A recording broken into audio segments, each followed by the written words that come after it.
disease surfaces, we experience a wave of fear and in some quarters hysteria.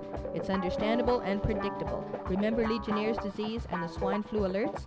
But now acquired immune deficiency syndrome, or AIDS, has captured the most media attention and the most horror and hysteria in the past 2 years. Regretfully, some Christians have added to that phobia by judging those with AIDS at a time when they most need our compassion. Tonight we look at the Church's response to people with AIDS, people who are definitely at one of life's pressure points.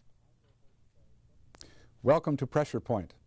I'm your host, Barry Cooke, and tonight we're going to be talking about AIDS, acquired immune deficiency syndrome. And there's probably no other word that strikes such terror in the hearts of people than that word today. We spend a lot of time learning of ways how not to contract the disease, and not much time thinking of ways we can be of assistance to people who have it. And we're going to be talking with a panel of experts tonight about AIDS. But first, let's get a little information about the disease itself here in Vancouver. And for that, we're going to go to Bob Tivey of AIDS Vancouver.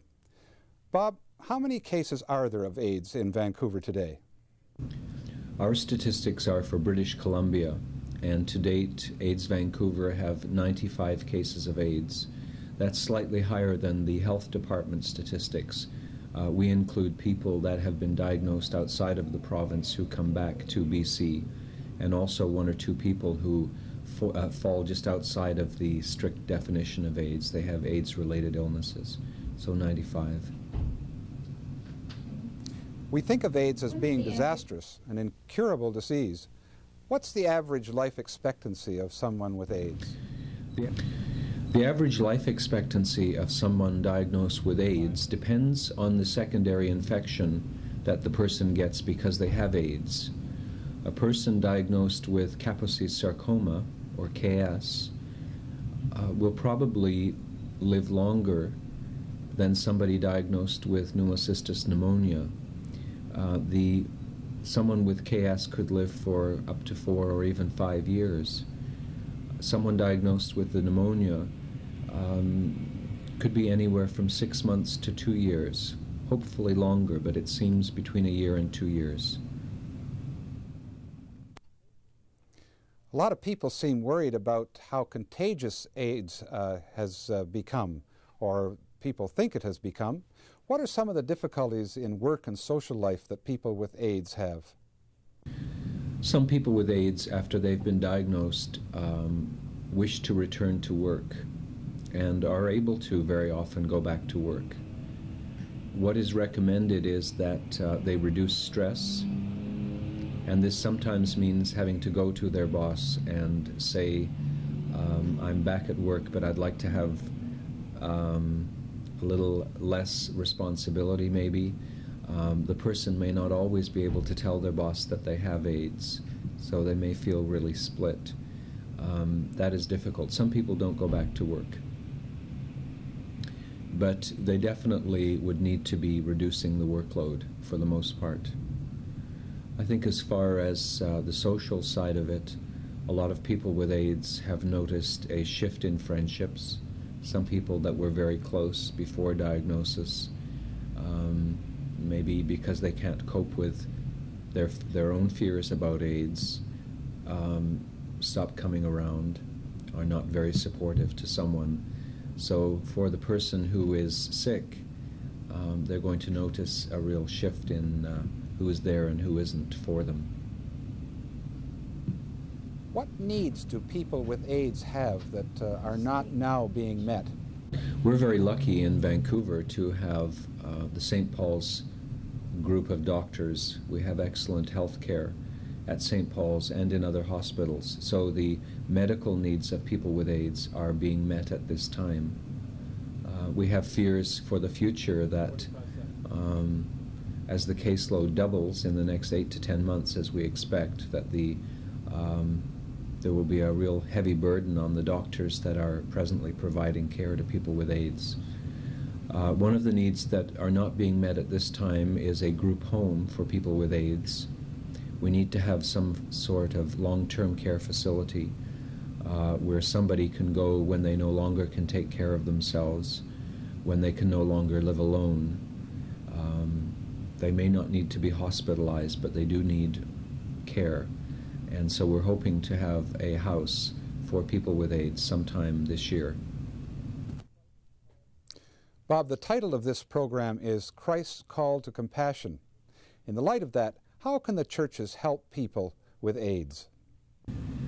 I feel that maybe the churches need to take some sort of a position on AIDS and people with AIDS, some sort of policy. I believe that it's a time when somebody is diagnosed with AIDS and find out that they may be dying. It's a time not to judge, but to support, to show compassion. And what I would like to see is that there is some sort of support available from each one of the churches. Maybe if we have someone in hospital who is, for instance, from the United Church or from the Anglican Church, and they have a need to have some spiritual counseling, that there would be somebody available from each one of the churches that would be willing and feel comfortable to go in and talk to the person with AIDS. Are there any other ways that congregations could support people with AIDS? I think another way that the churches could definitely help is with families of people with AIDS.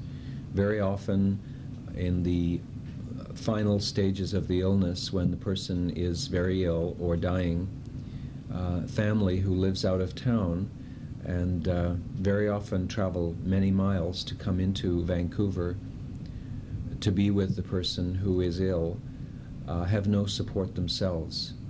So they may be spending the whole day in hospital visiting that person, and when they come away from the hospital in the evening, there's no support for them. Several times we've had, more than several times, we've had mothers of people with AIDS that have traveled miles and miles to come and visit their son, and there's really no support for them. So that's another area where churches could get involved, is providing some sort of support for families coming in from out of town. You've talked about spiritual and emotional support. What about financial support or practical assistance? Another way that possibly churches could help is, once in a while we have somebody with AIDS who is on social assistance, and if they are trying to pay for everything out of a welfare check, to pay for their rent, to pay for all of their living expenses, including their food, they may require food from the food bank.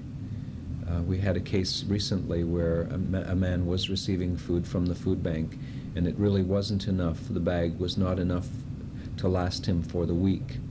So if there was some way that the churches could help us on an emergency basis when we do have someone like this, if there's a place that we could call and ask for additional food, or other needs that this person may have, maybe some clothing or maybe something else that they might need, this would be very helpful too. Thank you very much, Bob, for being our guest on Pressure Point. And now we're going to go to our studio panel. Thanks, Barry. I'm really pleased to have participated in the show, and I really hope that the response from the churches is one of compassion. I'd like to introduce the panel to you. First is Reverend Ernest Lacasse, who is the pastor of Metropolitan Community Church, which has a direct outreach to the gay community. And next to Ernie is Elaine Peacock, who is a therapist in private practice here in Vancouver and also a diaconal minister in the United Church. And next to Elaine is the Reverend Tom Bulman, who is the chaplain at the Health Sciences Center at UBC. Well, panel, that was a devastating cut we just saw with the director of AIDS Vancouver. I think we need to de-spook this in a few ways, and I think one of the ways, principal to our conversation tonight, is to understand what AIDS is. And I'm wondering if you can give us, Ernie, a definition of AIDS. Well, AIDS is simply and purely a disease. AIDS, of course, means advanced immunity deficiency syndrome, and it's a virus that enters the system and attacks the immunity system, usually kaposi sarcoma or pneumocystis pneumonia, as Bob Tivey has already said. and leaves the person open to other opportunistic diseases to come in. But it's simply a disease. It's associated primarily with people who are gay. Is that right? The largest number of cases to date are in the gay community, although there are others through intravenous drug users, and now there seems to be some prostitutes who are coming down with it. In the United States, it seems that the percentage of gay men who have AIDS is going down, and the percentage of heterosexual people who have AIDS is going up.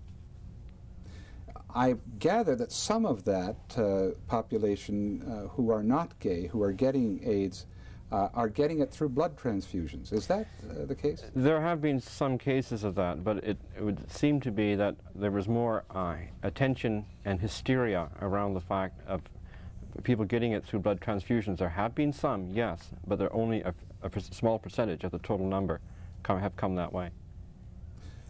Right. Elaine, have you had direct contact with a person who has been diagnosed as AIDS? Have you had any in your private practice at all? Not directly in my private practice, but a young friend of mine who had AIDS and died in October. So I learned a lot about the disease and spent a lot of time with Ted and his family through that, through the time. He was diagnosed a year ago, September, and died 13 months later. What were a couple of the most important aspects of that particular situation that we should know about? Well, one of the things for me was that Ted had been part of a church community and had gone away from much participation in the church.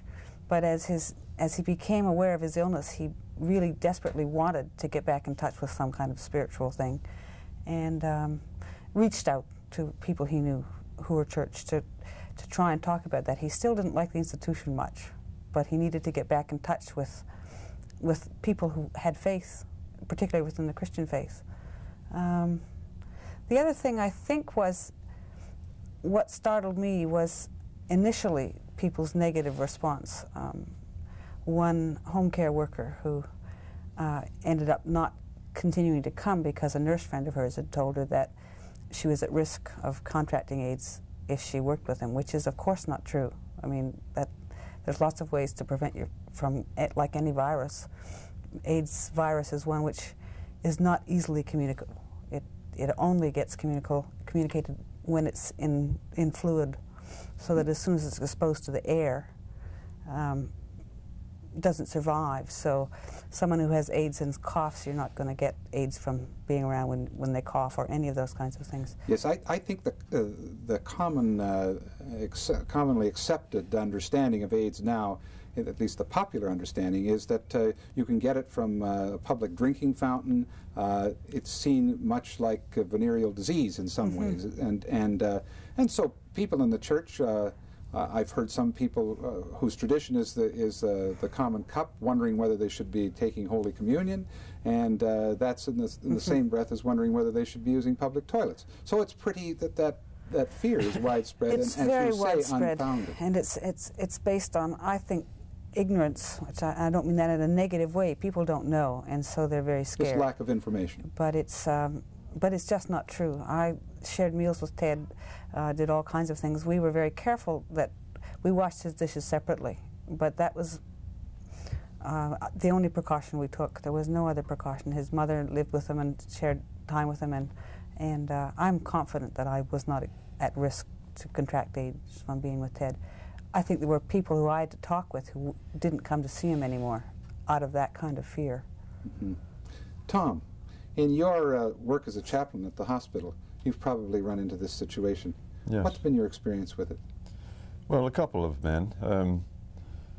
One chap I got to know rather well. He wasn't a Christian, but he certainly did want the chaplain to visit him, and I felt that for him, poor man, it was a matter almost of status. He felt scorned out by the community, and I think having the chaplain come was one of the ways he could sort of believe in himself a bit. He also liked to shake hands, you know, just to have somebody touch him seemed to be very important, especially the chaplain. So that was a very moving experience. I mean, we think of leprosy, and I think often often the AIDS victim is treated by our community the way more primitive, if we can use that word, groups treat lepers, and perhaps we'll get over it before long. It's exotic and strange, and people are nervous, and it's associated with sexuality, and anything associated with sexuality in our culture seems to receive a great deal of intensification, and I guess that's what's happened. Very hard on this man, I know that. So at the very time when people need support of their primary community, they're treated as outcasts, and often there's great fear around them. Mm-hmm. I think there may be another issue that I'd like to raise, and that is the judgmental stance that some people take about a homosexual lifestyle. Ernie, can you say something about that? That's very much in the picture to do with AIDS. In the very early stages of the crisis, Reverend Jerry Falwell, who was so well known in the United States, made his famous statement about AIDS being God's judgment on homosexuals. And homosexuals are thought to be wildly promiscuous people, and that therefore they are bound to catch these things. There are some homosexual men who are promiscuous. What really intrigues me and it just sort of amuses me, befuddles me, is that I know a number of people who have AIDS. One or two have been quite promiscuous from what I understand. Others have not been promiscuous at all, and yet they have come down with AIDS. There have been other men who are still perfectly healthy who I assume to be promiscuous. But it is a lot to do with the fear, because homosexuals have a different sexual lifestyle than the rest of the population. There is a fear of that, a fear and a readiness to accept any jingoistic taboo that might be going, instead of reasoning it through, and prayerfully going through it too. Mm-hmm. That is, people are so frightened by this strange homosexual orientation, mm-hmm. and are not familiar with it, don't know anything about it, and it's very frightening anyway. I think mm-hmm. our sexuality is a matter of fear, and we guard it and don't very often question it. And when someone does question it, then the response is often fear. I think too that all people, or most people, should be thinking about and questioning and coming to understand their own sexuality. But our society basically does not accept or encourage that. And so that any question of sexuality is left out on the to the sidelines. And if anyone is perceived to pursue a sexuality that is different than what seems to be the accepted norm, well, that person is scorned and thought to be less than whatever. So, if people dare to be different in some way, or that their opinion differs from ours markedly, we often treat them as outcasts. Yes. Mm-hmm. What mm-hmm. does that say about the Christian church? Elaine, you talked about this friend of yours who had AIDS mm-hmm. being part of a Christian community, and how important the support of that community was for him during the course of that disease. Yeah, I think he reached out to those of us who he'd known before, and that was really important. Most of the people who'd been part of the church who responded did so because Ted was Ted. One of the things that concerns me is that in that whole situation, his mother and father both came out. Other people's fear of AIDS, and also when they hear that someone's son has AIDS, then they don't know how to talk to the parents. It's hard for many people to visit anyone who's dying anyway, or family who has a dying member.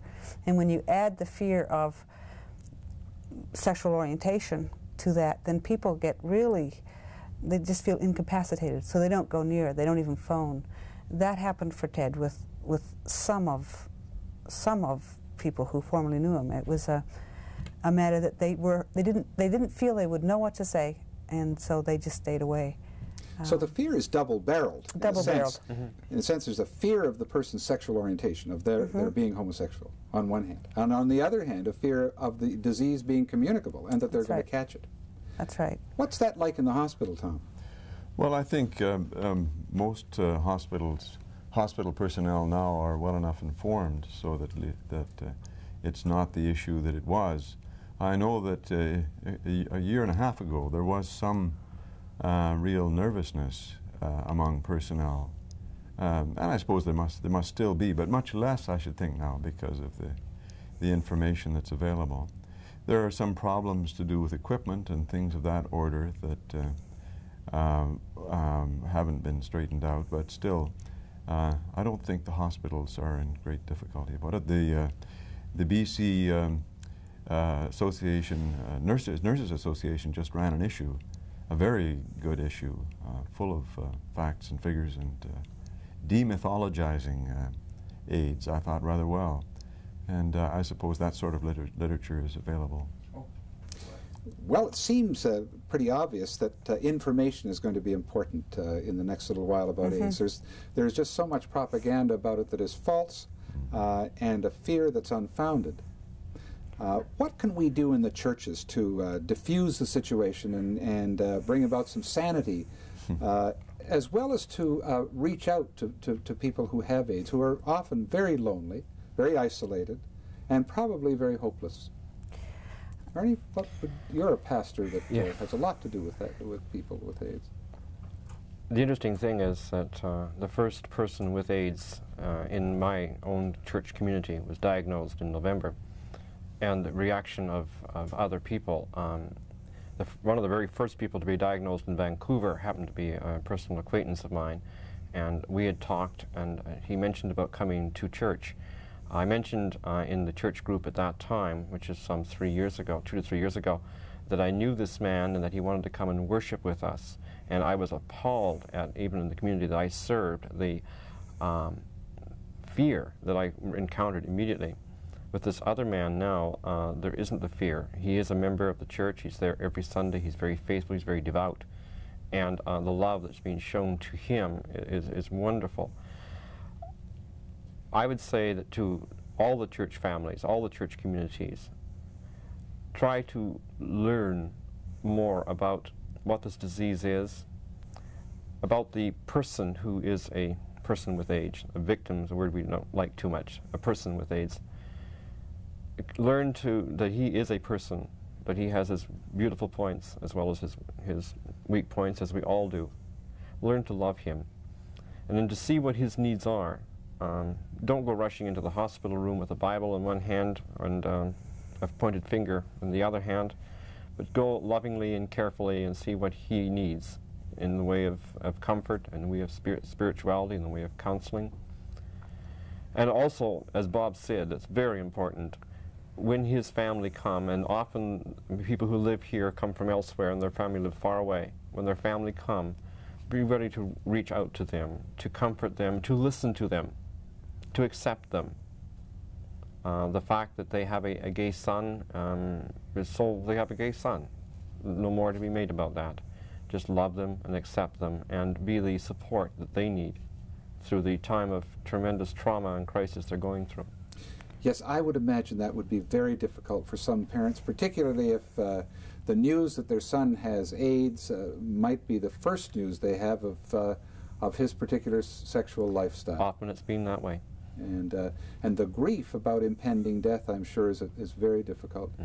Do you, what about counseling in grief situations? What did you do that we might learn something about how to deal with people who are grief-stricken about their own impending death?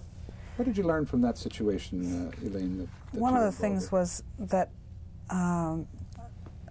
to be willing to ask the questions that might let the person talk, and also to let them set the pace. There are times when Ted was quite philosophical about it and would be able to talk about these are the things that he wanted to do, and well, he still had energy, and then helping him plan to do those things. Other times when he was just full of anger, and it was very hard to take his anger because it would come out in all kinds of directions, and he wouldn't talk about being angry about dying. But I think it's just to be willing to listen through those stages and not to walk out on them and not to try to talk them out of whatever it is they're feeling at that moment. Ted needed lots of time, and sometimes he needed just someone to sit with him while he was silent, but he needed company there. So it's a matter of being with them as they go through their stages and not trying to argue them out of the position that they're taking. The other one that I think is really important is to keep on trying to help them get some sense of hope that they might achieve, that they might get their business finished if that's what they needed to do, or that they might be able to achieve something that really mattered to them. But some sense of hope, I think, is absolutely critical. And it was people contact that kept Ted having hope, I think, through to the end. It was the people who risked and came and stayed around him. The other thing I think is really important is, in terms of the question you asked Ernie, being willing to provide the kind of physical stuff, like when the person comes out of hospital, going and getting meals and doing that kind of stuff while they're getting back on their feet. Very important. Yes, that direct contact. Direct contact and providing physical needs, like going and eating a meal, preparing at the house and eating with them, all those kinds of things. Yes. Really. And making sure that we have the information that it is not communicable in that sense, dispels that fear, and allows us to move closer. I think you've raised two emotions that are hard to deal with very often. That of anger on one hand. We hardly know what to do when people are angry. Should we be angry back and stop their anger, or should we walk out of the room in an embarrassed way? And sometimes when people are silent, we don't know how to handle silence. That's right. And if we only knew that being silent along with them may well be the best way to help that. Tom, you know about that from hospital chaplaincy, where you're dealing with terminally ill people all the time. Well, I don't think I could add much to this. It's they're terminally ill people. That's the point. They're people, and it seems to me that the church might go back to Jesus and hear again his repeated teaching about judgment. We're not to judge other people. He said it over and over again. I guess he had to say it over and over again because it's very hard not to judge people. But still, there we are. If we call ourselves Christian, then that seems to me what we live under. Yes, it's really interesting when you look at the Gospels that Jesus never hung out with anybody who wasn't poor or sick. That's right. And really the outcasts of society. And if we're to follow that particular model of Jesus Christ, which in the church we do, then we would be with people who are sick quite naturally, as well as those who are poor. What about the financial situation of people with AIDS? I suppose it's no respecter of financial status. One of the young lads who was ill and passed away a couple of years ago was at that time the youngest person ever diagnosed in the continent with AIDS. And he was so young that he had not built up whatever credits you need with the government for social assistance. He could not get social assistance. He was asked to vacate his apartment by a landlord when he discovered he had AIDS. And it was a dire straits for him. Fortunately, his family in northern Alberta were able to come down and rally around him and support him. But there are other cases like that where there is a great need. So that the church may be called upon for some financial support as well as some emotional and spiritual support. Our time has run out. I want to thank the three of you for being present with us tonight. It's been very informative, and I think a very necessary part of public education within the church and in the community at large. This has been Pressure Point. Thank you for being with us. Good night.